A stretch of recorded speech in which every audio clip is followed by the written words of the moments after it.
Take. I am Shay Cornett. Stephen A. Smith is here, as is Kendrick Perkins. A lot to get to. We got a good basketball weekend in front of us. Good morning, boys. How are we? What's up, peoples? What's up, peoples? What's going on? What's up? What's up? We Happy here. Good We're here. Friday. That's right. Happy Good Friday. We're going to round out the week on a high note. Let's go to a high note for the Thunder last night. Into the West we go. A much-anticipated battle between the 1 and 3 seeds in the Western Conference, and it quickly turned ugly last night. The Thunder scored 82 points in the first half alone, in LeBron's second worst loss of his career. But the headline is Luka Doncic exiting the loss because of a strained left hamstring, and then he was ruled out. Doncic first appeared to tweak his hamstring in the first half, and then hurt it again midway through the third quarter. We're going to dive into the Luka injury a little bit later on. But in this moment, does this blowout tell you more about the Lakers or the Thunder? Stephen A., what do you think? Well, first things first, ladies and gentlemen, that was an ass kicking last night. That was a romp. Now, you can sit up there. I mean, we're going to talk about Luka and all the stuff. What we not going to do is gloss over that ass whipping that the Oklahoma City Thunder, the reigning, defending NBA champions, placed on the Los Angeles Lakers. Charles Barkley has never looked this good. He has never looked this good. Weeks ago, he got on all of us, sitting up there talking about the Lakers. He said, oh, my God, the Lakers win. I hope they don't win, because if they win, we're going to have these fools on television talking about they contenders. I'm still not going to sit up there and summarily dismiss them. It is one game. But the Oklahoma City Thunder showed up last night and said, there's levels to this. We are sick and tired of the damn noise. Let's pump the brakes and understand. There's a difference between who the hell we are and who the hell they are. The Lakers were down at the half by 30, getting their asses whipped. I mean, it was a stomp, okay? And it was almost so that it's a good thing that Luka actually got hurt and had to get taken out in the third quarter, because when we saw him holding his hamstring in the first half, a lot of us were like, wait a minute now, that wasn't happening when you were dropping 30 plus the last 12, 13, 15 games, but suddenly now your damn hamstring is hurt. We were looking at it with a raised eyebrow, because an ass kicking will do that to you. It will make you humble. It will make you run for cover. It will make you want to run to the locker room. It will make you pretend you got to use the bathroom. It will make you pretend that something might be a family emergency or anything, just to get away from those confines. That's the kind of ass whipping we saw last into this game. And we wanted to see whatever it was that we wanted to see from the Los Angeles Lakers. Well, here's the thing. Either we didn't see it, or we actually did see a preview of what's to come if the Lakers fall to the 4th seed and they lucky enough to get out of the first round, and they got to face those brothers in the second round. Big Perk, they came to the Lakers like this. Luka, they heard all the noise about the Luka averaging 39 and all. They're like, we going to put a stop to that stuff right now. And they did it from opening tap, period. Well, a few things. Number one, I'm glad the Oklahoma City Thunder did get on the Lakers' behinds like back pockets, so that now the annoying Laker fan base could stay out of my mentions on social media. That's number one. Number two, this was all about the Lakers, right? When you think about what this buildup has come to for us, what they've been doing over the last month and a half, and Luka playing at an MVP level, what we witnessed is that we saw that it's levels to this.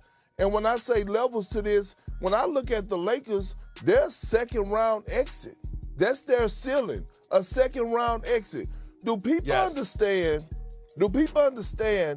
their record against the Thunder this year is 0-3? Do people understand their record against the Spurs this year is 1-3?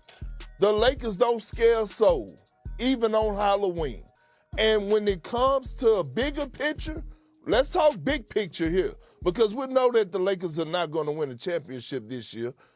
Listen, we see that. It's going to be hard for them. They're not going to beat OKC or the San Antonio Spurs in the 7-game series. And hell, they might have to even face the Nuggets. And depending on Luka's status for his hamstring injury, we don't know when he's going to come back. They might have to face a team like the Minnesota Timberwolves, and they might get out. And we damn sure know without Luka, they're not going to beat them in the first-round series. Big picture here, though, Stephen A., Shay. Last night showed me that if you're the Lakers, you cannot invest all your money into Austin Reeves and Luka Doncic as your two franchise guys going forward if you're expecting to win a championship. Those two guys cannot be your franchise guys taking up majority of your dollars and take you to the promised land. I hope Austin Reeves get all the money in the world because I'm a fan of Austin Reeves. I believe he's a hooper. I believe he's one of the best, one of the better offensive players, one of the better offensive players in the game today.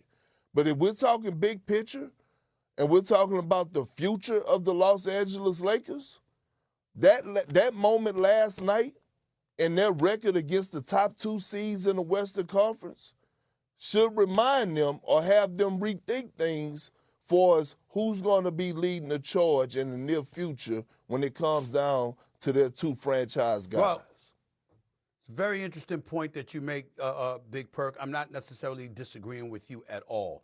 But I do love the fact that AR has elevated his level of play to the degree that he has because it gives the Los Angeles Lakers a tremendous asset to potentially move for additional pieces because we know Luka ain't going anywhere. But it definitely, AR, you know what? He would command a lot if you're the Los Angeles Lakers. So since you don't have that much draft capital, you got LeBron James approaching free agency. You got Austin Reeves, you know, as a commodity that you have in your staple that you can go and get big-time assets in return for. I think the Lakers are still in a good position, obviously, and I think their ceiling is deep in the second round. I think we'd be remiss in neglecting to bring up J.J. Redick because a lot of people, you know, as far as I'm concerned, he's done an exceptional job this year. We all know, we all got love for J.J. Listen, there's a lot of people that's questioning what he should have done with Luka Doncic because Luka Doncic was grabbing his hamstring in the first half. J.J. Redick did say that he received treatment on the hamstring at halftime and was cleared by the team's medical staff to continue playing. So we're not going to point the finger at J.J. The medical staff cleared Luka Doncic to play. That's why he was out there. Now, here's to me is the reason why he might not should have been out there. Because they were getting their ass kicked. That's why. They were down 23 in the first quarter. They were down over 30 at halftime. I'm sitting up there, and they down over 40. Over 40 in the third quarter. As far as I'm concerned, they came into Oklahoma City waving the white flag. It was bad. It was bad. Now, we wish Luka nothing but the best, no doubt about that. We know that he's had these injuries before. You know, he ain't faking that. I'm certainly not trying to imply that. I'm just trying to say that kind of ass kicking will tempt you to want to find an excuse to leave. That's all I'm saying. But we know the injury is serious, and it's a bad situation for the Los Angeles Lakers to be in right now because who knows when that's going to get better. That's a hamstring injury, Big Perk. It takes a lot longer than people realize sometimes to heal from that in all seriousness, no doubt. So can I push back with you and Stephen A. just a little bit here? Now, first of all, this game, I know the Thunder are in a different tier. The Thunder and the Spurs are in a different tier. However, last night, the Lakers didn't score till what, the first 5 minutes of the game? They didn't have their first field goal. Right. You have Luka Doncic, who got hurt. Austin Reeves, who appeared to be hurt last night and banged up a little bit. Could we say maybe last night's game, and Perk is pointing to maybe this is what it's going to be, and it was telling, was a little bit of an anomaly? Like a little bit. Like that kind of stuff's not going to happen in the postseason. Say.